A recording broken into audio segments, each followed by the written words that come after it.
আর আজকে শুধু মানুষের সাথে আনন্দ করার দিন, আর সঙ্গে মালপোয়া আর ঠান্ডার দিন। এটাই।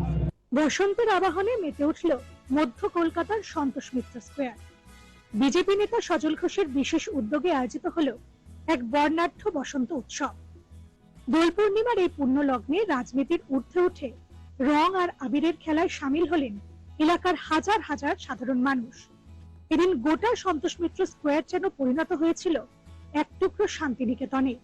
এদিন এই উৎসবে সামিল হয়ে সজল ঘোষ রাজ্যের শাসক দলকে তীব্র আক্রমণ করেন। তিনি জানান, রঙের কোনো জাত হয় না। বর্তমান শাসক দল হোলি ও দোলের মধ্যে যে কৃত্রিম বিভাজন তৈরি করতে চাইছে, বাংলার মানুষ তা পুরোপুরি নস্যাৎ করে দিয়েছে। তাই তো আজ সন্তোষ মিত্র স্কোয়ারে বাঙালি ও অবাঙালি মানুষ কাঁধে কাঁধ মিলিয়ে এই উৎসবে সামিল হয়েছেন। এদিন রং নয়, বরং আবির মাখিয়ে একে অপরকে শুভেচ্ছা জানান। এদিনের এই বিশেষ কর্মসূচিতে সজল ঘোষ ছাড়াও উপস্থিত ছিলেন বিজেপি নেতা তমগ্ন ঘোষ সহ অন্যান্য শীর্ষ নেতৃত্ব। সাংস্কৃতিক অনুষ্ঠানের সুর আর আবিরের ধুলোয় এক অনন্য পরিবেশ সৃষ্টি হয়েছিল। প্রবীণ থেকে নবীন সকলের স্বতঃস্ফূর্ত অংশগ্রহণই ছিল এদিনের মূল আকর্ষণ।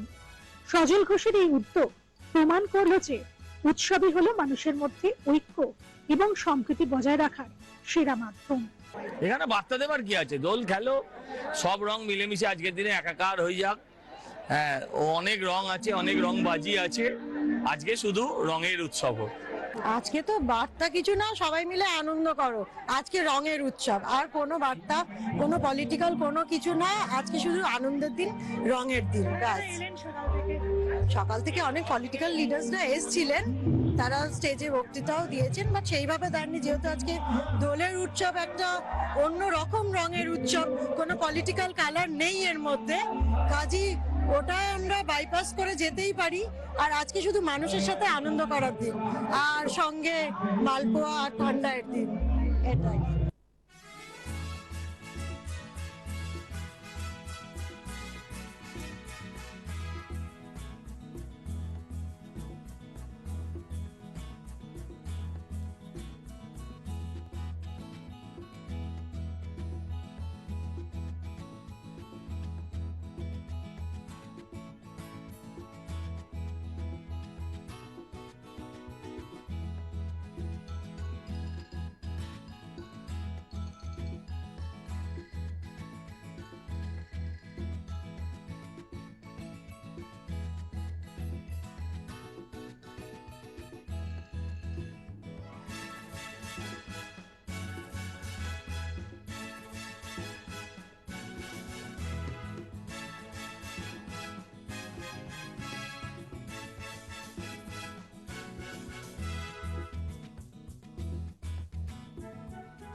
Bureau report, channel 10।